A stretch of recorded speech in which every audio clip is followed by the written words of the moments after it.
ladies and gentlemen. Let's have a party.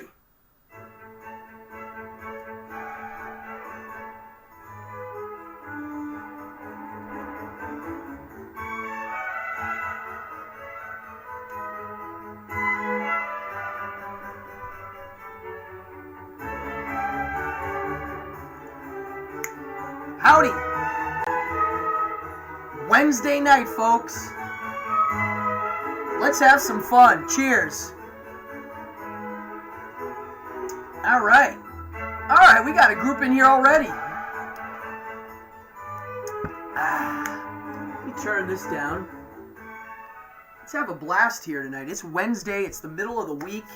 We got, a week and a half till Thanksgiving and Black Friday. I'm sure a lot of you are either really busy or so not busy that you're losing your mind. Hey, we got a crew in here. We got William and Donald and Jason and Daryl, JD. Who else is in here? Great group tonight. You guys are going to love the stories tonight I'm going to tell. I'm going to tell some very personal stories I don't think I've ever publicly told, unless you're good friends of mine, about my beginnings here in NYC. But before we get there, if we have any new people on here, hit that subscribe button because I got crazy stuff in the works. For the evening hour show, but for so many other things I'm working on. So hit that subscribe. We've been going up quicker. It's great. No complaints there. Thank you, everybody. What else? Yeah, so Friday, I'm going to do another evening hour, one of these, and I'm going to tell the story about one of my gurus, somebody who changed my life, somebody I got to spend a lot of time with studying, and that's Friday. Sunday night, we are going to have a Boardgasm. And Boardgasm is my board game show where I talk all things board games. And on that one, it's called Zombie Party. Boardgasm Zombie Party is on Sunday, November 22nd. I'm going to be discussing all things zombie, and I'm going to go over all the zombie board games I personally play myself that are in my repertoire of board games. That's on Sunday. Then, next week, I'm going to do a couple more news hours. Listen to these news hour subjects. I was looking at what I'm about to go into. Where the hell did I write them? Oh, yeah. So I'm going to tell my beginnings of Toilet Boys. That's happening. I'm going to have a Surf or Die episode. I'm going to do an episode called Tarantino Sucks. That should be interesting. That's going to cause some ruffled feathers. I'm going to do one called People Who Hate Magic. Very interesting show. I cannot wait to do that one. I might move that one to Behind the Devil's Curtain because it does get a lot in here. Once it goes to here, I go to the other show. Junk cereal. I'm going to do an entire episode on junk cereal. And I'm going to do one on variety arts in New York City. I work with so many different types of performers, and I'm going to do a show and talk about that. I'm trying to get more guests in live, and it's a little tricky these days, and I'm still learning how to use all of this junk. And I'm learning how to bring in a guest via video through Streamlabs. So, question for all you techies out there.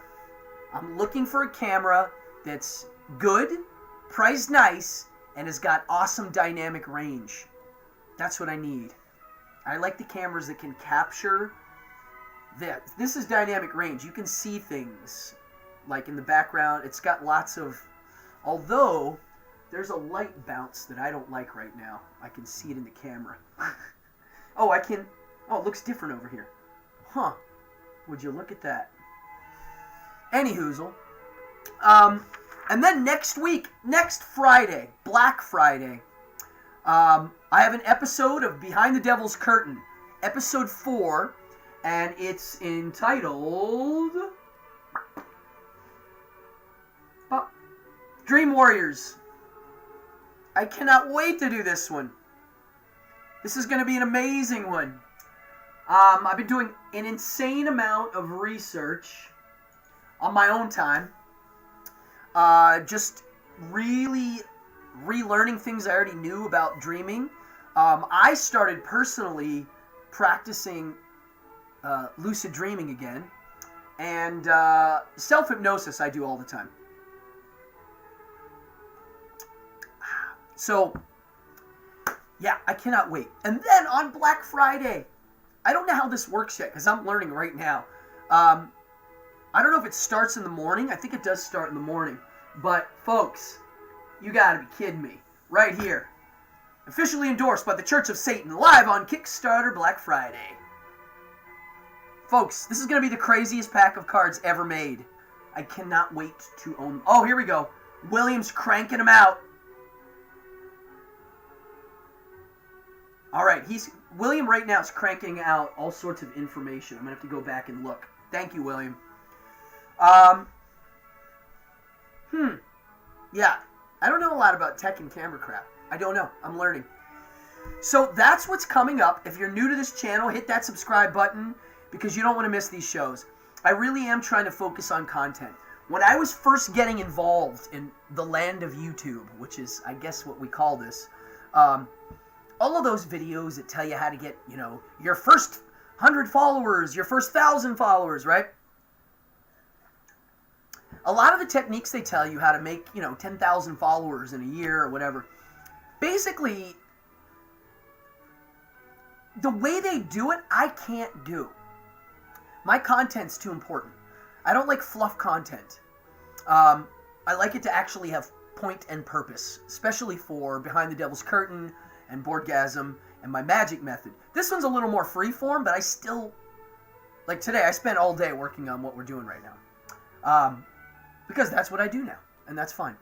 And I love that I got people here that are supporting me. It makes me happy, and thank you from the bottom of my heart. If you guys are having fun with these stories, awesome. The other thing is I'm getting donations already, and I'm not even at 1,000. So, wow. So anybody wants to donate, there is a donate link in the description. When I hit 1,000, it'll be easy with that super chat stuff. I don't have that yet, but it's coming. Probably in the next month or so. So that's what we got going on, and yeah, awesome. So let's start getting cranking on the actual stuff that I sat around and thought about, read about, studied, and yeah, we're going to chat. Let's go to the comments here really quick. Just want to make sure I'm not missing anything. William is chatting about all the camera stuff. I have to look at that later. If anybody has a question or a comment or some story they want to hear more about or an episode idea, bring it up, or you can private message me, but you can also chat it out. I'm a chatter, and I like it when people ask me questions. It makes it way easier. Also, I'm working on, and we'll talk about that a little later. I'm going to write this down. Behind my Magic Method Volume 2. It gets tricky. If you're lucky, I might demonstrate what I'm going to be teaching on that show tonight. It'll be tonight. You know what? It's going to be Friday. Sorry. I got too much tonight. Unless some miracle happens. Here, I'm going to write it down. I'm going to write down Demo Magic Method 2 Tricks. And if you haven't seen the first one, go watch it, because you kind of need to know that stuff before we get to part 2. Oh, here's something you can go nuts over. I used to do this all day when I was a kid in school. It's a little flip-de-dip with your pen or pencil. And the technique is you hold it in thumb palm. If you know my magic shows, that's thumb palm. It's a great cigarette palm. So it's in thumb palm, and your fingers are in this position. Oh, God. You know what? This might be absolutely... You know what I'm going to do? I'm going to switch to the damn hand cam. I have a camera here built for this. And I'm so not used to it that I forgot I can turn this on. Watch this. Hi. All right, here we go. Thumb palm. Look at the position of my fingers. When I flick this, it goes around like that. So it looks like this. It's kind of cool. It's a flick. See? Try it. It's definitely kind of nuts. Someone just said, "Is the card still on your ceiling?" Let me look. It says Libra Liz 541. I don't know what that number was for. Maybe you gave me that number to yeah. Libra Liz, you're still up there. Here. Wait, see? It's up beside the ceiling fan. See? Not kidding. Now, that card will most likely come down because I have an online gig on Saturday morning. But I don't know. If I don't do that trick, it'll stay there. So Libra Liz, there you go. Request granted. What the hell was I talking about? Oh, the pen thing. Yeah, anywho. So let's get into the story I came here to tell. Because I don't know where it's going to go or how deep I'm going to get into this. But, oh, by the way, William, I did upload a reading list. It is on my Instagram, Cardone Magic. For those of you that aren't on there, go jump on my Cardone Magic page. I post a lot of stuff, especially the philosophy stuff recently. Which brings me to something I wanted to research more on, and that is how the philosopher Seneca, actually how he died and why he died. Seneca was a Stoic during the time of Nero in Rome, and he actually worked for Nero. He was like his confidant, his philosopher of sorts. And if you know about Nero, Nero was pretty nutso. So at some point, he got in trouble for adultery, Seneca, but I'm pretty sure it wasn't real. They just made it up, and they sent him, he had to go, his punishment was he had to live on the island of Corsica alone for 8 years. And so he wrote his, what book was it? Consolations. He wrote that book then. I haven't read that one yet. I'm definitely gonna read that one. I'm so curious. So then he was there for 8 years. Eventually, I think when he went to Corsica for his punishment, I believe the emperor was Caligula. So he went from Caligula, who he thought was nutso, to Nero, who's also nuts. They did a lot of outrageous things. So finally he worked for Caligula, then he worked for Nero. He was sent away for 8 years, and then Nero got jealous of Seneca. I think people liked him. The Cynics and the Stoics, I think people thought they were kind of cool. They had a weird kind of cool attitude about everything. So he got jealous, and they basically said it's called the Pisonian conspiracy. There was supposedly a plot to kill Nero, and they were like, Seneca's involved. So they ordered him death by suicide. Okay? So, and if you're not into gruesome, don't listen to this. You might want to leave. I'm going to tell quickly what happened, because it brought me, it put a lump in my throat. Because I'm reading this man's work, and, to hear what happened to him, it's just like, wow. I mean, only a true Stoic could handle this, all the way. So they sentenced him to die.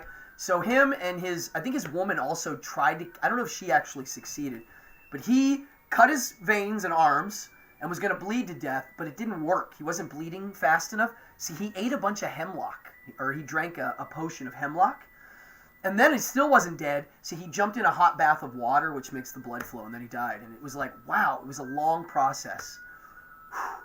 Imagine that, like, facing something like that. But he did it on his own. What a weird punishment to think about. Death by suicide. I haven't, we don't hear about that too often. That's, whew. So that's Seneca. That's the history of what happened to Seneca. The book I'm reading by him right now, I'm reading this. It's a very inexpensive book, folks. I'll put it down here on the hand cam. It's basically, here, Seneca's, it's called Seneca's Letters from a Stoic. I can't read upside down. There we go. And this is him writing to, it's a correspondence between him and a friend, Lucius. And my goodness, seppuku, Don Slater says. That's the Japanese version. That's the knife, special little knife. What is the name of the knife? It has a name. And the Japanese would cut their own bellies, and if you were lucky enough to have it, someone would immediately behead you, just to grant you that quick. But, whew. Talk about value system difference. Oh, there's a convention. Stoicon. I don't know if I want to go to... here's what I'm doing with Stoicism and all these philosophers, because I'm tanto. There you go. My approach to this philosophy thing that I'm delving into... Let me fix my camera. It's a little wobbly. My approach is to read as much as the source material as I can. That's first and foremost. I'm reading their direct writings. I usually read the foreword, and I know about the philosopher as much as I can, and then I read their writings, and then I try to find comparative essays, YouTube videos, lectures on what I'm reading, and I try to supplement it with that. And then I sit and I think. I literally just sit in a chair and kind of peruse over it and come up with some new ideas, and I try to apply it to my own personal life. I don't even know how they teach philosophy in college, but I am learning so much my head's going to explode. I'm going to be quite honest. And I'm pairing it with neuroscience stuff. So, wow. Enough of that. Let's talk about NYC and how things work. Hey, my mama jumped in. Love you, mama. I love how my mom jumps in and out of these. She's like, oh, he's online. Hi. What's up, mama? You remember, I think Carol Burnett used to do this every time she did a show. She'd do that. That was basically her saying, love you, mom. I don't need to do that. I just say, love you, mom. Because I am the director-producer of this show, and I can do whatever I want. So, NYC. Here's how my story starts. I took a few notes so I don't forget some details, because there's a lot, and I'm going to jam it into a quick time. And if anybody has anything to say, they want to jump in, they want to ask me more questions, please do it. Here we go. So I'm going to jump. It's funny how I'm telling my story out of these weird sequences, but let's just say I'm graduating Carnegie Mellon University, 1995, spring, summer. First of all, I'm glad to be done with college. It was not easy. It was like the Army a bit. It was very tough. Keith. Thank you, Keith. It was very hard, but I will say, I learned discipline, and I learned a lot. I'm going to be honest with you, but I learned from things and people that you will be surprised, and I'm going to talk about that on Friday. So here I am, I'm graduated.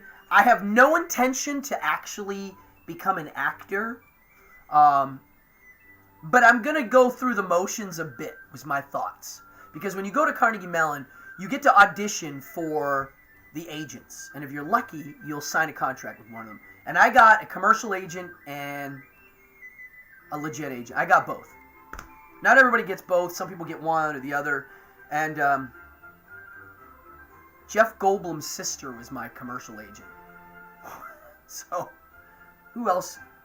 And Waters Nicolosi was my regular agent. So I signed with these guys, but in the summer, right after college, I did get my first actual theater job, which I was actually excited about, because it wasn't commercial crap and it wasn't the Hollywood crap. It was Shakespeare. It was something that I studied and I knew about, and I got a part because I was a sword fighter guy.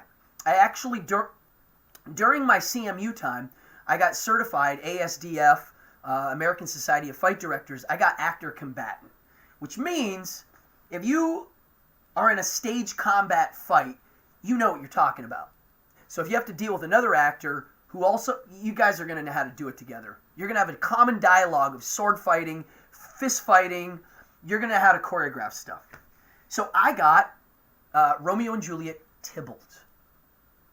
This is one of my favorite roles in the world. He doesn't have a lot of lines, but my God, his presence is all through the show, and he gets 2 awesome, 3 big sword fights, okay? So I was excited, and I was selected as fight captain, which meant for every show we did in the Shakespeare Festival, I didn't choreograph it, but I was the guy that ran the rehearsal before every show. And I don't know if you guys know this, but if you ever see a play and there's like fighting involved, it gets rehearsed every night before the show starts. There's a run-through. It's because it's dangerous. One little slip-up and man, right? So I'm going to tell a quick story about this Shakespeare company. Basically, I was in 2 plays in rep. We did Romeo and Juliet and Macbeth. I forget the character I played in Macbeth, but he does get killed with a sword. It was just another sword fighting part. I can never remember his name. A very small part, but he has a sword fight at the end, and Macbeth kills him. Steward? I don't know. Young Steward? I can't remember. Didn't matter. Romeo and Juliet, I had a big fight scene. I forget the guy who choreographed it. So, the choreographer that did Romeo and Juliet, God, it's killing me that I can't remember his name. He was very good. And he had fight director ASDF, which is hard to get. He made it so that Tybalt, he designed a sword fight that was really genius. So Tybalt is a really good sword fighter. He's probably the best one in the town. But Mercutio is also pretty good, and he picks a fight with Tybalt. So how he choreographed it is, in the play it says, they fight. So he choreographed it so that Mercutio actually wins the fight in 1 move. So Tybalt's like, haha, I'm ready to fight. And whoo, there's a sword right here. And Mercutio's basically like, I just beat you. Like, I'm going to kill you right now, but it's not that easy. I'm not going to let you go that easy. So he bows back, and then they fight. Okay, it's a genius little idea. I don't know if anybody else has ever directed a play like that, but it's great because it takes the expert Tybalt off guard. And it almost justifies why Tybalt... Well, I won't go into the details. So Tybalt is like, whoop! Oh my God, I just lost the fight. I'm going to die. And then Mercutio backs away, and then it's just like, ah. So one night, we did the fight, and imagine you're the audience, and the move was this. Mercutio has his sword pointed at my back, and the choreography is I turn, I swat the sword out of the way, and as soon as I swat it out of the way, he goes, ding, and it like goes right back to my throat. So the audience doesn't see my face. They see me go, swang, and then I go like this, and you see Mercutio up here with his sword pointed like this. And my arms are like, oh my God, right? But what the audience didn't see, one night, Mercutio, and he hit me right here with the sword. He went, whang, and I was like, oh my God, I just got hit. And this is what I see Mercutio doing. He's like this with his rapier and dagger, and he goes, because there was blood running all over my face. He just sliced me right here. A little cut, just enough blood. And I didn't notice right away. I was like, wait, am I sweating? Why am I wet? And I went like this, and there was red all over me. And I went like this. I winked at him, and I went, and then the sword fight happened. And the sword fight we had It was epic. It was long and brutal and bloody, and it ended with us fist fighting each other, pounding each other on the ground, and the move that I kill him with, it's like a repeated stab. Okay? That's how it ended. Bloody, bloody, bloody, bloody. And every night we got hurt. Every night. Which is what stage combat is. My ribs would get bruised, my arm would get bruised, because we were really, like, a lot of the kicks are real. You just know how to pull them, right? So that was a really good memory. So when you do Shakespeare festivals, you make this much money. Even the good ones. The pay's not good. Even the big ones. And I had saved my money, and I was going to move to New York City, because I had my agents. I didn't have a place to live, but I knew a lot of people that were already there. I had a lot of friends around the town. So my buddy Greg, he had already been living in New York, and he's like, you can come crash with me. Give me a few dollars, you can sleep on my couch. So I'm like, great, perfect. How did I get to New York City? I didn't drive. I didn't have a car. I must have taken the train. I either took the bus or the train. I probably took Amtrak. I used to use Amtrak a lot. And then, yeah, thank you. We did keep it going. I mean, it's the show, right? I have another story about Macbeth I'm going to talk about. Nah, I better not tell that story. I have stories I can't tell on here. It's just no way. I know too many people that... So anyway. Yeah, here you go. People know names in here. I don't know who this is. Simsy. Who is this K Woods person? Because they know names of people that I'm talking about. It's funny. So this guy's like, hey, you could stay at my house. So I'm crashing at his house with a trunk, one of those plastic crappy trunks. And his roommates don't know that I'm going to stay there on the couch. So they're like, who's that guy? So I didn't feel welcome there. And it was on 111th Street, uptown, Upper West Side. Now, back then, in 1995, it was Columbia University, but they didn't rule the whole area. They had a small area, and then there was, like, the Spanish-speaking section, and then it went up into Harlem, and then, like, Columbia was there. And I basically didn't know what to do. My money was going to run out really quick, like in a month, basically. And I was staying on his couch. I had my agents. I went down and met them. I was doing a couple little things, but Pachaka. Okay. What's up, man?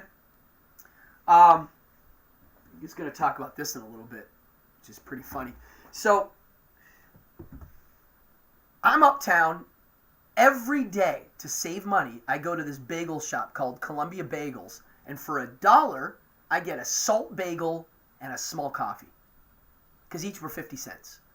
And I would go in every day, and it was my favorite bagel and coffee in the morning. It cost $1. About 3 businesses down, there's Coronet Pizza. Slices, this big. Each slice is this big. I'm not kidding you. The pie is like that. $2 slices. This big. So I lived pretty cheap. I also had a boa constrictor, and I would go to the St. John the Divine, which is the largest cathedral in the Western Hemisphere. It's not finished yet, but it's the largest. It's an Episcopalian cathedral, and they're pretty, it's pretty liberal there. I mean, they have all sorts of crazy events inside the cathedral. I used to stand on the church steps and do the old, hold the snake, $1. And people would put the snake around their neck and take a picture. I did that when I got to New York. I was in hustle mode. But my money was going, and I make a little, and I go down and up and down. And finally, I was like, all right, I need an actual job that's, like, going to pay me a lot, like, on a regular basis. And I didn't know anywhere to go. Because back then, it was definitely dangerous in New York City. You could get mugged at any minute. There was stuff going. If you live in New York City right now, you have no idea. Okay? None. All right? Even in nice neighborhoods. Oh, the name of my snake? Lisa. Lisa Marie. I had another one called Belial a long time ago, but he died, and then I got Lisa Marie. Lisa Marie got nuts. She started attacking me. That's another story. So I finally went into the bagel shop, and I was like, hey, are you guys hiring? And they were like, Absolutely. I was like, okay, that was easy. They kind of knew me because I was going in there a lot. And I remember they were like, you got to go meet the boss. So I went behind, it looked like just a skinny little counter with like the bagel ovens in the back. It was very skinny. What I didn't realize is underneath was the bagel, like where they made everything in the offices. So I went behind a counter. There was like a hole in the ground that went straight down these little skinny steps. And down there was like the office and where everything was. And the boss, Jeff Bainan, I think his name was Jeff Bainan. Probably late 50s, early 60s Irish guy. Ex-cop. It was owned two ex-cops owned it. Actually, it was two ex-cops and a guy named Artie. Columbia Bagels. They made bagels for Zabar's and all the delis, and they would win best bagel. Most authentic bagel. They would win every year. So they hired me. They're like, you're hired. When do you start? I was like, I can start tomorrow. They're like, great, come in tomorrow. And my shift was 4 to midnight. So the bagel shop went from 8 in the morning till 4, right? And those guys baked bagels for the delis and the store. 4 o'clock, my shift, from 4 till midnight, tricky shift. We'll get to that. Accidental records. Here, let me write this down. I have another story to tell. So, my shift, 4 to midnight, was a 3-man shift, and we worked and baked bagels only for the store if we needed them. So when we would run low on one, you went and made them. And then the midnight shift, from midnight till 8 in the morning, those guys baked massive amounts of bagels. They were baking big orders for all the big delis, like Zabar's. They did get busy at midnight because of all the city workers that would come through. And they would get busy at 6 in the morning, too. So they were, midnight to 8 a.m. was one of the busiest shifts. So I was 4 to 12. I worked with 2 dudes, Bablu Hussain and Salam Kazi. Bablu Hussain and Salam Kazi were Bangladeshis. They were from Bangladesh. Anjan was their friend who worked next door in the UPS place. A lot of Bengali guys around there. And Bablu Hussain's father, I believe, was a famous singer in Bangladesh, from what I heard. I miss those guys. If you're out there and you know who these guys are, please try to find them and put them in contact with me. I can't find them. I've been searching online. I know Salam moved to the West Coast. Well, anyway, here I am baking. I wasn't baking yet. I was just like, cream cheese bagel guy. I was so good at it. All of us were so fast and efficient. It was shocking. We had no breaks. It went from 4 to midnight. You didn't get a break. You ate while you worked.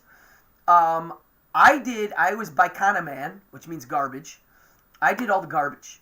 Our shift was the garbage shift. We compiled it, broke down all the boxes, food, and we compiled it and organized it so that when the garbage people came, it would go up on these elevators. Actually, I would get it ready and put it on the elevator, and Salam would take it out. And while Babalu would run the whole store. Okay? So then when that was done, we would run back, and then I started learning how to bake bagels, and then I was baking them. And baking bagels is nuts. It is nutso. It's like you basically get good at like getting burned all the time with boiling water, and you don't care anymore. So the process, the basement is where we had the big fridges with the dough and the bagels made. The guys in the day would make the dough. They send them up on the racks, and I pull a rack out, would have, 15, 20 pallets of bagels on a wooden thing. Take it, dump it in the boiling water. Wooden paddle breaks them up because they're kind of stuck together. You boil them for a little bit, basket, and you throw them on these long wooden boards that have cloth on them, right? And then, barehanded, you grab them and you put them on these long wooden boards. You put like 5 on a board, 5 on a board, 5 on a board, 5 on a board. And then if they're sesame, you sprinkle it, and then you slide the board while you open the oven, and the shelves go like this. Mind you, these shelves, 5-foot shelf, 6 of them, 6 5-foot shelves in this crazy, massive, revolving oven. And I slide them in, you stop it, slide them in, and then the next shelf, stop it, slide them in, and then it goes around, and eventually you stop it, and you flip the board and take it out. That's how you flip them. The board does it. You go, and the whole board knocks one over. Now, you do it with your bare hand, too. You don't put a glove on. There's no glove. You got to be, you just reach in. And then they go around again, and then you take the flat thing and go in, and then you take them out. It's crazy. So we would do that, run the store, right? It was like an insane asylum. So here I am working. I would go on auditions. I hated it. I did not like commercial auditioning. I thought, I'm an actor, I'm a performer, and I'm going to be selling soda. Oh, but the money's good. All right, so. And I have other things I can do to make lots of money, too, that I do not want to do. And I always thought if I did very well at commercial acting, that's it. That's the end. Ain't nobody going to hire me to do cool stuff anymore. So I never liked it. And then as for legit stuff, I felt powerless. I felt I was at the mercy of the agents and the shows, and it's just, I'm going to get cast as the Italian kid next door, the bad guy, the sleazy drug dealer. I mean, I know the typecast I am. It's fine. I'd rather do my own thing. So after living in the Upper West Side, the other thing is I finally found an apartment. I was in the pizza place, the really big sliced pizza place, and in comes somebody from my hometown, from Altoona, Joe Capriotti, who is an eye doctor who I heard figured out and has a cure for pink eye. Him and the team of doctors are the ones that worked on it. So here he is, Joe Capriotti. I'm like, hey, what are you doing? And I think he was getting a master's or his doctorate in Columbia. And he's like, oh my God. And I was like, do you know any apartments? And he's like, ours. We're moving. So I went over to his house. Now, he was on 107 in Columbus. The neighborhood, a little sketchy. Gang dudes would hang out right in front of the house. So I ended up getting the apartment. It's a 3-bedroom, really large rooms, beautiful apartment. Unfortunately, people used to get killed on our block. So, there was someone murdered in front of my house. One night, I used to sleep in a tent on the roof of my house because it would get so crowded with people visiting us and partying that I would just go up and sleep in a tent. And one night, somebody got tangled in the barbed wire. I mean, it was super gangster, okay? There were nights where I would look down my block and there was so much going on, I was afraid to walk one block. I would take a cab so I could skip over certain areas because I knew I was going to get messed with. It was that bad. People always getting mugged. I got mugged right on the corner of, 110th Street. If you leave the bagel shop, it goes down kind of a hill, and that big church I said, St. John the Divine's right there. So there's like an area that goes by the church. It's kind of quieter. I had okay, I'm jumping ahead now. I've already been playing in Toilet Boys at this point. But I got mugged there. Some guy ran out. This is what I remember. I had my base and groceries. And I'm walking down, and the next thing I know is someone grabs me. Like, I just see this big guy grab me. I reach in my pocket to get out mace. I had a little can of mace, which is illegal in New York. I don't know if you know that. It's one of our stupid laws. No one's allowed to carry any kind of pepper spray. Mine broke. As I'm taking it out of my thing, the little gadget that you push goes this way and comes off. So always buy a good one. So I'm like that, and he's grabbing me and like wrestling with me. And the next thing I remember is hitting him 5 times, like bah, bah, bah, bah, bah, bah. And he kind of backed off. I looked, and all my junk was on the ground. My base, my groceries. And then this is what he did. He had like a jacket on. He like reached in his jacket. I thought he was going to pull out a gun. I was like, oh my God! And he pulled out a bottle, and he threw it. And then he did it again, and then he left. And as he was walking away, I got my stuff, and he turned and chased me. And I ran a block, and then he left. And then I think I saw him come in the bagel store. Could never prove it, but true story. I got mugged again with a gun in Ridgewood not that long ago. So anyway, I'm living uptown. I have a job. I'm doing auditioning. I'm doing some things. but I'm not. I feel it getting stagnant. I need to be taking action towards my goals or things I want to do. I can't just work in a bagel shop. It really scared me because I saw a lot of people that were in their 30s, 40s, 50s, 60s. There were 60-year-old guys that were doing these really hard jobs, like the bagel shop job. That job was so hard, I used to have to meditate before I went to work. No joke. And if you ever had to do a double shift, which I did all the time, it started at 8 in the morning and I left at midnight. Terrible. Really difficult. No break. No break. No break. Oh, I'm going to take 10 minutes. No, it didn't exist. Hold on. I'm going to keep going here. I'm going to read this. It says, my parents used to watch Blackula all the time. Thought it was dumb, but never really watched it. Justin, you should watch the movie. It's not dumb. It's actually really cool. Yeah. Oh, yeah. Here you go. NYC, yeah. Dude, that's how it was here. Up until 2000. That's when it changed. Blackula is an amazing movie. So one more day, I didn't know what to do. There was a lot of cool little places uptown. And the guy... So I had the apartment. It was me and two guys and a lot of people crashing out. And people would stay in our living room. And then we took our living room and made a bedroom out of it because people needed a place to stay. And a lot of my actor buddies were coming up now and staying there so they could do what I was doing, which is get your footing. Shout out to Mike Hollick, Hank Jacobs, Tom Lee, Greg Sims. They all lived there. Who else? John Boldrick. I'm forgetting some names. Candace Chen. Everybody lived there. So there was a coffee shop called the Hungarian Pastry Shop. It's still uptown. It's on Amsterdam between 110 and 111. It's a really nice little place. And they have little outdoor tables. And my whole life, I've been the guy that writes in a notebook. And I used to get those hardbound ones that are books so that you save them. And I have a whole bunch still that I saved. And, Marty Riker. So then, my buddy who's in here, he eventually lived with these same guys in a different neighborhood, which is hilarious.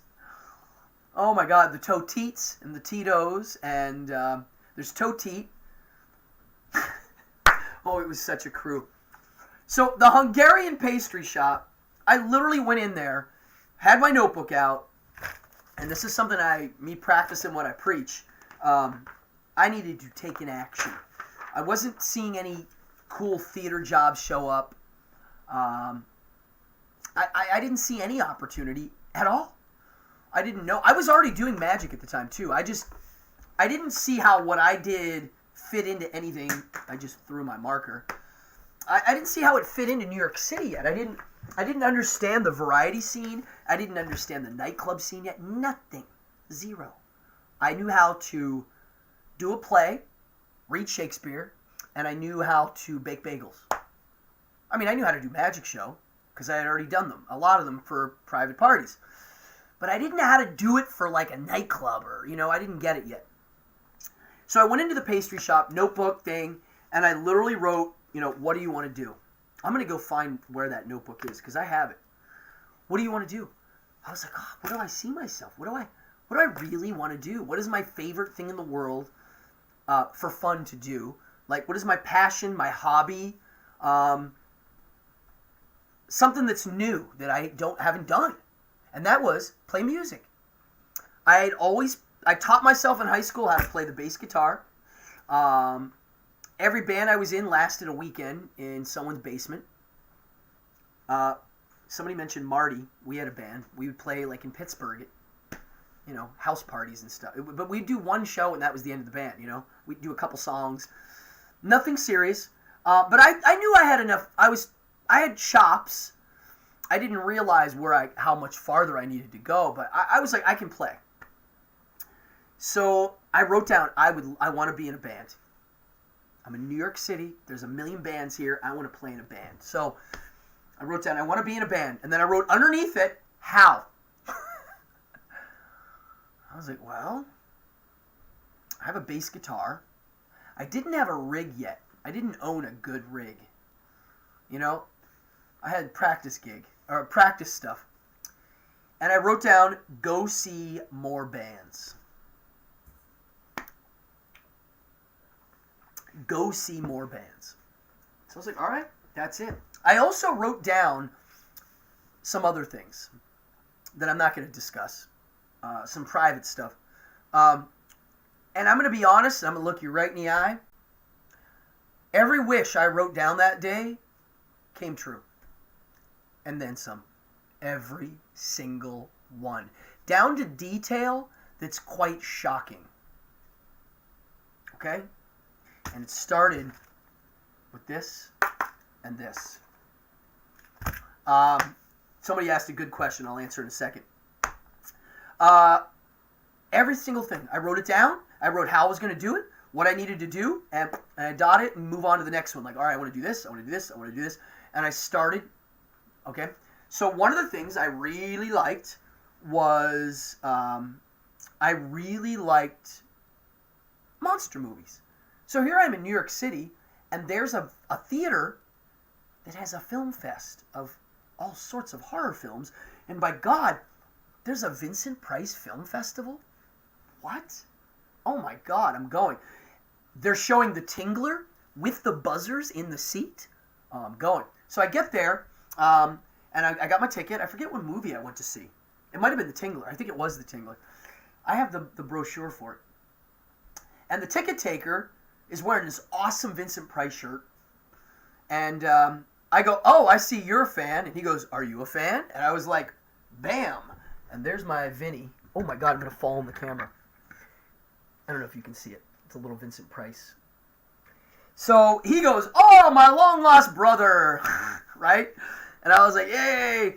Guess what? That guy's been one of my best friends ever since. 3 days later, well, first he goes, hey, you should come over to my house. I have a crazy Vincent Price collection. I said, sure, of course. Again, I'm trying to meet new people. I go to his house. He shows me his Vincent Price stuff. We chat, and to this day, he's basically a family member. Shout out to Kevin Scullin. He's a family member at this point. And he introduced me to Tom O'Horgan. And I did tell that story. Tom O'Horgan is the director of the original Broadway Hair, Jesus Christ Superstar, Lenny, Sgt. Pepper, and one more I always forget. He also directed the film Rhinoceros. He was running a theater program looking for some actors. So my buddy Kevin's like, yo, it's experimental theater group at La Mama. This guy's a heavy hitter. He's really cool. It's probably not the greatest money, but whatever. And I said, I'm in it. I'll do it. I need to do something. So not only did I do the play, I got close with Tom O'Horgan, and for 15 years got to work on so many different projects I can't believe. Play readings, building props, building puppets, doing magic shows, doing magic workshops, helping him out do this, that. Just like lots of...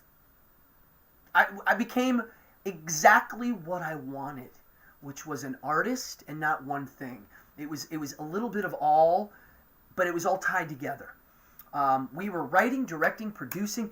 Tom O'Horgan was the mastermind behind these projects, but then he would assemble a team of people to pull it off, and I was in that scene. I mean, me and Tom Lee, who's a very well-known puppet master.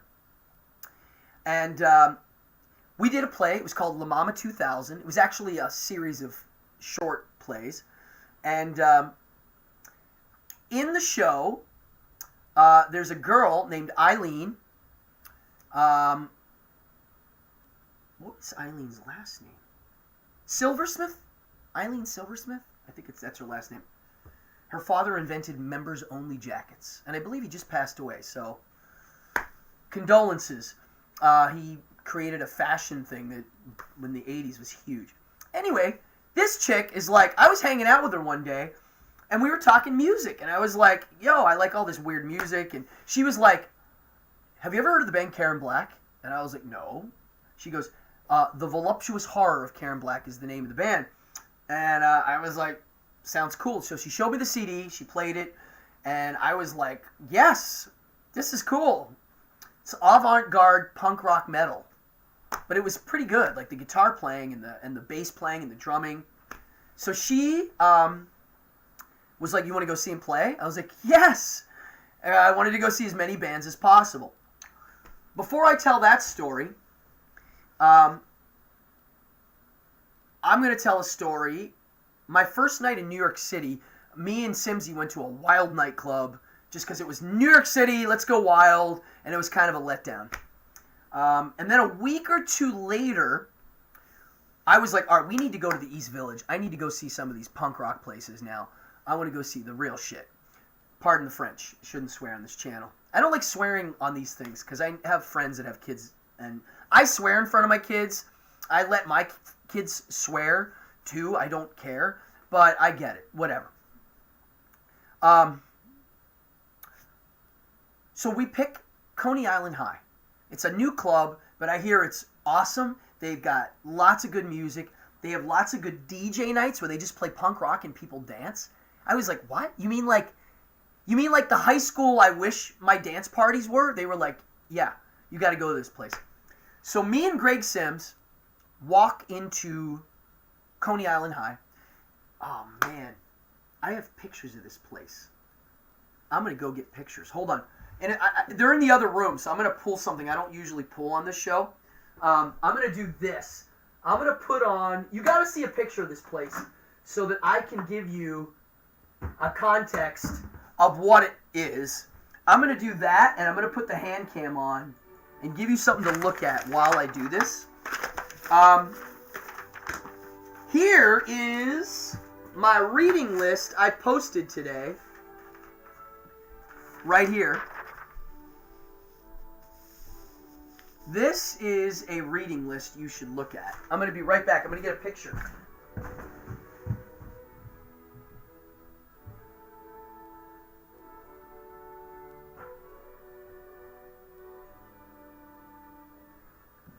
Holy moly.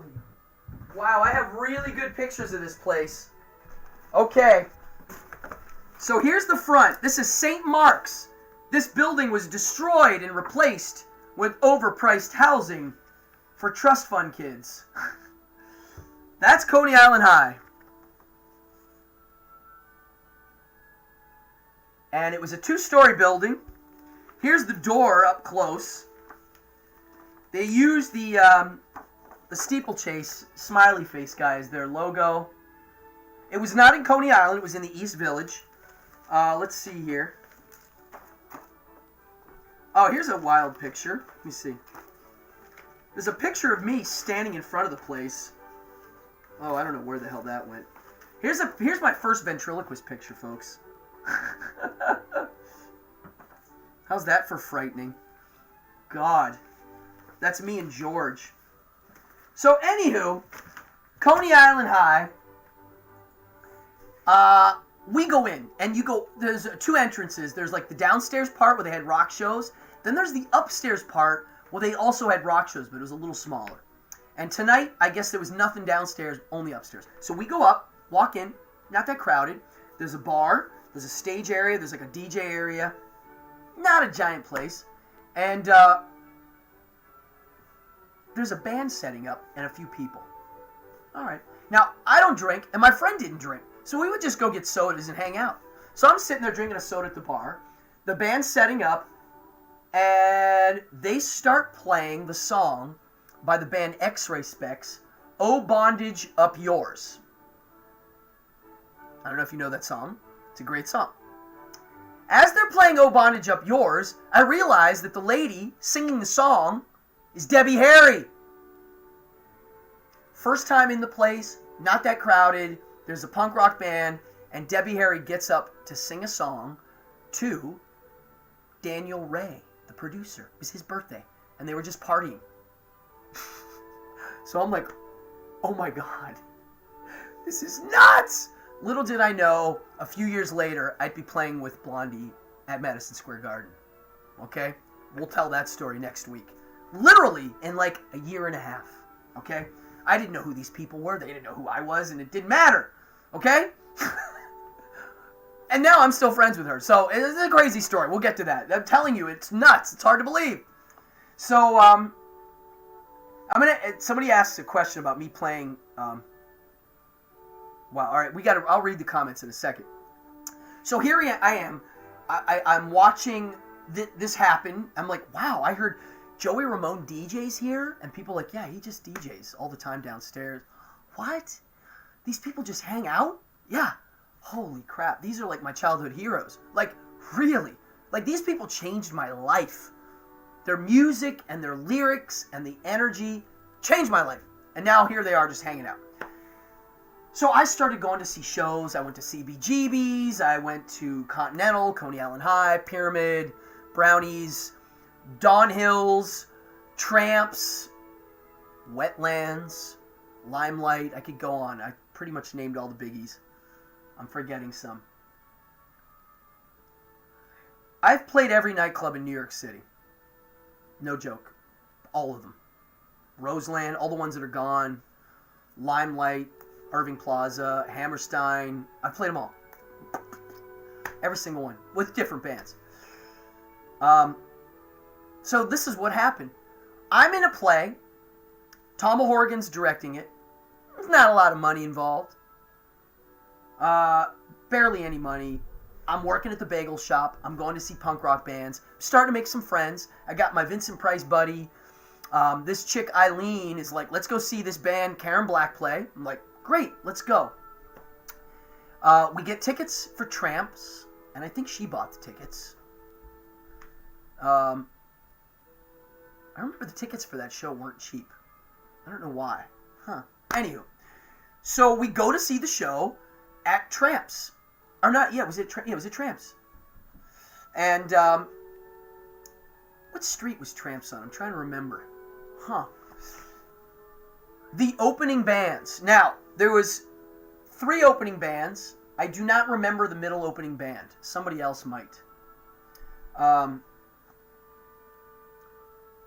the opening band of the night was Toilet Boys. And they came out. The singer was trans-ish. Woman face, woman vibe, but tough. And still had a masculine thing going too. I was blown away. I was like, wow, that is amazing. It's a pretty man singing punk rock. And the band, I remember just looking cool and being fierce. And I do remember my favorite instrument that night was the drumming was pretty fast and furious. And it was really like in the pocket drumming. And the drummer drummed left-handed, which I thought was interesting. It's like this. I was blown away. I was like, this is a good punk rock band. Really fast songs. And near the end of the show, the singer was like, hey, we got... Who's the bass guy? Not Jimmy. Might have been Jimmy Grillo. I can't remember his name. He was like, yeah, he's just filling in. We don't really have a bass player, so anybody out there knows a bass player, let us know. And I was like, oh, okay, I'm going to go talk to these guys. That's right up my alley. Oh, 21st Street, Peter says. Peter Benedetti in the house. Hey, everybody. Peter Benedetti is an artist, and he makes the best tarot cards ever. Follow him on Instagram, Peter Benedetti. Amazing artist. I'm a fan. So they said we need a bass player. And I remember I met, jumping around in the audience, Michael, who is also known as Mistress Formica. Formica is a famous drag queen in New York City. Formica was hitting on me. Formica's like, do you like boys? I was like, no. But then, Formica I said, do you know this band? And he's like, yep. You want to meet him? I was like, yeah, they just said they need a bass player. So we made friends. And the show was over. Karen Black came out, blew my mind. Samoa stole the show. The Japanese guy on the guitar blew my mind. Excellent guitar player. Still is. I go to the t-shirt booth, and there is Toilet Boy Rick Rocket. He's hanging out, and I'm like, yo, you need a bass player? He's like, yeah. He's like, let me get your number. So I gave we exchanged numbers, and that was that. The next day, I called, and they gave me an audition, and we'll tell that story next week. I mean, you know I got in the band. It was a wild beginning, and I'm going to tell the beginning of that is also nuts. So here I am. I've been in New York 9 months, 8 months, and the pieces are all starting to fall into place. The decisions I made, the things I was doing, the lifestyle I was leading. I didn't party. I wasn't on the ground drunk every night. I wasn't doing that. I was making choices and following through. And writing them down and implementing the practice. And somebody asked a really good question. Why do you play with a pick and not your fingers? The answer is I actually do both. It depends what kind of music I'm messing around with. I personally have only played professionally now 1, 2, 3, 4, 4.5 projects. Toilet Boys, Karen Black. I did Karen Black for 6.5 years. I left Toilet Boys for a little while and did that. Sleepy Rebels. That was a Joe's Pub gig. Crazy. And in that band, I played acoustic guitar, bass, did magic, and sang. I mean, I was crazy. It was a really interesting project. And the Babel. I got hired to be a session bassist for that band. And what else? Oh, and Opulence. I'm the singer. That, hopefully, we can get back in order once this stuff's over. I sing in that band. So the reason why I play with a pick a lot is, well, first of all, Toilet Boys was a 2-guitar band. And we played a lot of chuggity chug chug, like jug jug jug jug jug jug, you know, jug jug jug jug jug. And I am a fan of downpicking. I learned, it's funny, when I first started playing, I learned on my fingers. And I learned all the Ramones songs with my fingers. And then I realized it sounded better with the pick. It's a little tighter. It's a little clickier. It's got a little bit of a click to it. It's like, and so I prefer that. I always did. I also, as a kid, learned by playing along with Ramones records, and then I fell in love with Minor Threat. You can't play like that with your fingers. And The Exploited, the song Psycho. You need to pick it. So that's why I use a pick. It's a little tighter live. I do sometimes use my fingers in Toilet Boys, like for the beginning of Hollywood and certain softer parts. And whenever I play jazz at home, which I do a lot, it's my own personal little thing, I use my fingers. So that's the answer. Let's see here. Somebody said Carl Abramson's book, Fenris Wolf, mind-blowing. Highly recommend it. It's an essay book with lots of different writers. I'm only a little ways in, and I'm like, wow, it's a lot of fun. Metaphysics, magic from the way I like magic. The real stuff. Pyramid. Yeah, Pyramid Club. All right. Wow, we got 22 viewers in here. Love it. Any questions? Fire away. I am getting a little tired, and I'm going to bow out soon. If you're new in here, please hit that subscribe button. I'm trying to get to 1,000 by the end of the year, and I'm at 554. 300 of that came in a month. Thank you, everybody. That is nuts. Really, I'm not kidding. It's hard to believe. That doesn't happen too often. If anybody's ever tried to do this thing, you will know how hard it is to get subscribers. A lot of the people that do this, their shows are about nothing. Literally, they do 4 hours of nothing. Because if you're on here for 4 hours talking about nothing, you kind of get a little bit of subscribers along the way. The secret, they say, is quantity. Do more of them.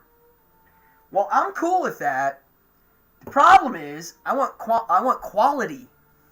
I want them to be good. So for me to do that many, that's a lot of content writing. So, somebody just asked a great question. What is a memorable holiday tradition or a fun holiday memory in NYC? Wow. There's a lot. I would say, okay, so I spent at least 12 years going to Tom O'Horrigan's house for Christmas, Thanksgiving, or both. Because we would help him run the party. We would cook. We would be cooking and cleaning and getting ready. I would do magic. We would read poems. We would sing.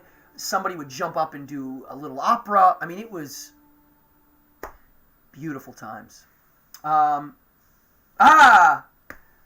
said, my party. Yeah, I used to have really fun parties. I wish I had time to go turkey hunting. It's such a hard thing. Pizzelles. Yes, I make pizzelle waffles every Christmas. That's my tradition. Even though I'm not Christian, I still celebrate Christmas. Come on. Are you kidding me? I have a question. William Nemeth asks what I do for push-ups. Good question. Let me see if I have it here. You're going to love this. Look what I have here. So, you guys know how I am obsessed with comic book culture and comic book ads. The things they would sell to the kids in the comic books, right? That was the direct marketing. That was the junk marketing we had as children, was in the comic books. And there was a thing, I'm going to put it out here, you're going to look at it. Anybody remember this? Dynamic tension. Bodybuilding and fitness system. Charles Atlas, baby. And the cartoon was him as a kid getting picked on the beach for being a wimp.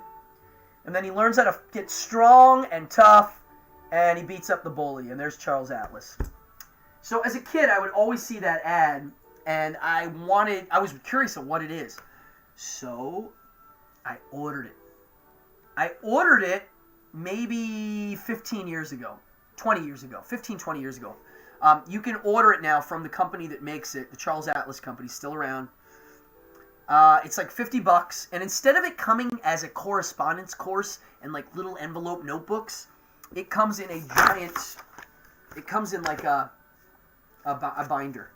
And it's the course with, and I'll put it out here so you can see.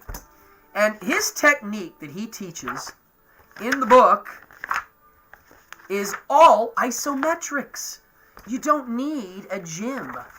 And I like the fact, okay, a lot of people will say a gym is good because it gets you to go out and do this thing. Let's do the hand cam. Look, here it is. This is what it looks like. It's all, notice he's using a chair. Okay. This is what this course is. So, I don't like a gym because it's one more excuse. If you don't have to leave your house or your living room to exercise, you have no excuse not to do it. Never, never, never, weather, car, nothing, zero, zilch, bad mood, doesn't matter. There's still a little bit you can do. So it is a massive book. It's like this thick. He says in there, before you drink water, drink it and swish it around your mouth to mix it with your enzymes. I just thought that was funny. Probably doesn't mean much. Maybe it does. So I like home stuff. So what I do push-ups. I do chair push-ups. I don't do sit-ups the traditional way. I do more planking. I do the bit where you put your back against the wall and you sit in a chair position for as long as you can. I do horse position, which is the kung fu stuff, is this. I'll stand in horse position till I can't take it anymore. I have a whole series of things I do. And if you're curious, look up on YouTube 7-minute workouts. They have these 7-minute workouts that'll blow your mind. It's like a minute of jumping jacks, a minute of this. Fast and furious.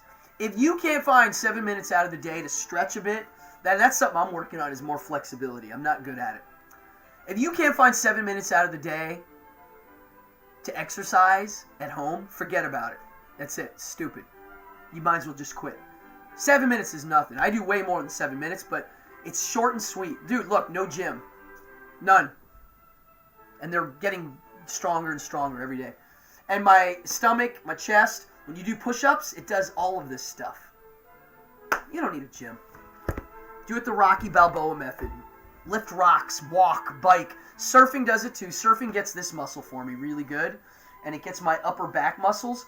The only thing that surfing has done to me is made my neck a little stiff. And I do have neck problems, and when you surf, oh, someone just asked me my favorite metal bands. Keith is, I think, getting them. So when you surf, your back is arched as you're paddling, right? Like this. And when I paddle in surfing, I do this thing where I dig in under the board a bit, right? Like this.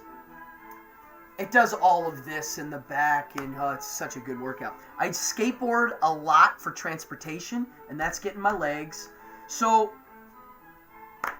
yeah, someone here's talking about Rockefeller Center at Christmas is nice. It is beautiful. And I do go there at least once a year to see it. And I have a tradition of every year I perform at the tree lighting ceremony in one of the Rock 40. I forget the building number, but it's a party for the widows of 9/11 Foundation and the NYPD and the police commissioner and the fire commissioner. They all show up, and it's an event I've been doing for 15 years, and I don't think it's happening this year. It's the first year, so that's one tradition gone. My favorite metal bands?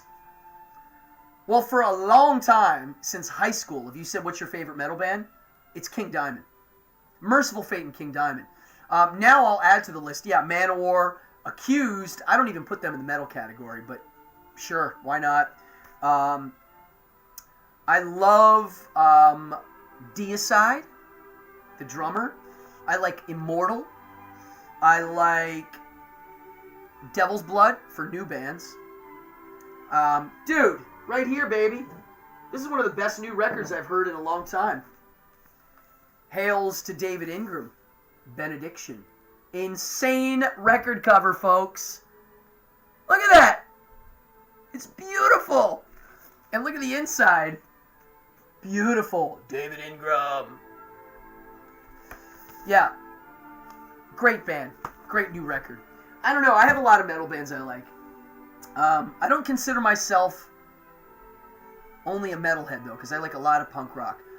I do like Primal Fear. I like lots of the German power metal stuff. Old Rhapsody. Bolt Thrower, of course. Bolt Thrower. Also has David Ingram. Now I'm being dumb with metal bands. I don't know why I can't think of them. I like Judas Priest. They're okay. Not my fave. Oh, Iron Maiden. I'm an Iron Maiden fan. I've seen them like 10 times live. Maybe more. Deicide's got a lot of stuff. Dysphere, I don't know. Yeah, you can do pull-ups on the lights. Here we go. Heather jumps in with Devil's Blood. Dude, Devil's Blood it moves me. I listen to them a lot. I do. They only have a couple records, but my God, it's really well done if you've never heard them. Now we're in a metal hole. I love it. I heard the new King Diamond song. He put out a new song, like, it didn't, I don't know. Not sure why. Didn't push me too far. King Diamond, Abigail. My God, I've listened to that record more than pretty much any of them. Accused, Martha's Maddest. There's a lot. A lot of good bands. I'm trying to think of new metal bands. I don't know. It's too many. Punk rock, forget it. I could talk hours about it. I'm going to do an episode on just that. But yeah, if you're into working out, man, just do the online 7-minute stuff. Stay home. The hell with the gym. A lot of people like the gym. To me, the gym introduces things that don't need to be there. It introduces the fact that you got to go somewhere else to get healthy. It introduces people bothering you, watching you, talking to you, interacting with you. To me, working out should be, you're in your own zone. And I do like it being outdoors, even if it's cold, even if it's hot. So if you are going to work out of your house, do it outside, not in the gym. So, Dysphere is Thomas. I don't know Dysphere.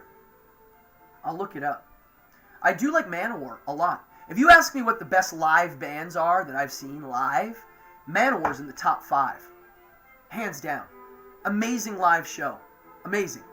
Like, super well thought out rock show on a very simple level, but done perfectly. Manowar, Ramones, Cramps. These are like the greatest live rock bands ever. Ramones is first. 4 guys playing very simple stuff are able to do what they did. Wow. Transcendental experience, folks. All right. It is 9:18. And I'm going to go. I have things I need to do. Food I want to eat and people I want to hang out with. And I've had a good time tonight. I hope you enjoyed these stories. These are very personal stories, and I love telling them. It's easy to tell them. It's all real. It all happened to me, and I just open my mouth and it comes out because it's my life. And I don't mind sharing them. I think people can get a lot out of the details. Friday night, I tell some cool stuff. Friday night, I go into one specific mentor that changed my life. And I don't know how I'm going to tell the story yet because it's going to be hard to tell. It's going to be hard. Favorite classical? I mean, I listen to a lot of Bach only because his body of work is massive. But Mozart, for the opera stuff, I mean, Puccini and all those operas blow my mind. I mean, Vivaldi, but not... I mean, I like the Four Seasons. That's the one everybody is, but I like his other stuff. I listen to a lot of Chopin. I listen to... I don't listen to a lot of, like, Wagner and stuff, believe it or not. You'd think I would. Stravinsky, I don't listen to a lot of. I don't hate him, but I just... It's just another one I haven't delved that deep into. I like picking one and going way deep. Right now, it's been a lot of the Baroque stuff. A lot of Bach right now, actually. What was I just listening to? I mean, there's so much. Brahms. A lot of organ music. Wow, people are going off here on bands. Well, folks, I'm out of here. Check it out. If you're new in this channel, hit that subscribe button. Let's try to get it to 1,000. When I hit 1,000, the game's going to change. The more monetized I become, the crazier these shows are going to get. I've got field trips planned like you can't believe. So I'm trying to get some do-re-mi in this show. The best thing you can do is, well, donate, obviously. If someone wants to donate, my God, it goes right in the show. It does not go in my pocket. It goes into the show. If you donate $25, you get your name on the list. And, dude, the list is getting big. Here's the list. We got Max Heel, Wailing Wizard, Don Slater, Alexander Ray, Ian McDonald, Sean Bonner, Artiri, Mark Muggsy, Jimmy D, and Fallon. You are all on the list. You are all going to be able to access stuff that nobody else will. For $25, that's what you get right now. That number is going to change later. But right now, that's the list. And if you can't donate to the list, or be on the list, or even donate $1 or $5, just subscribe. Tell your friends about the show. Believe it or not, that's the most helpful thing you can do, is subscribe, notify, and like these videos. Folks, you guys rule. I thank everybody in here. We have a solid crew every time I do these, and I'm going to be on here Friday night with another evening hour. My name is Cardone. It's an honor to be here to do what I do for you guys. I hope you're enjoying it, because I certainly am. Thank you, everybody. And we're going to bow out to this. Wow.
you.